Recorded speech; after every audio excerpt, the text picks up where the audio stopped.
दोस्तों, मैं आपको यहाँ पर पबजी हाइड करना सिखाऊंगा।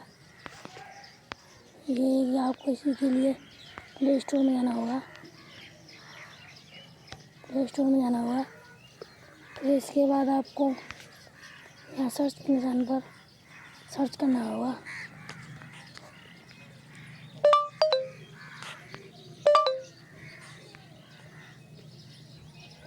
PUBG mobile. ठीक है दोस्तों, ये देखिए ये रहा पबजी मोबाइल।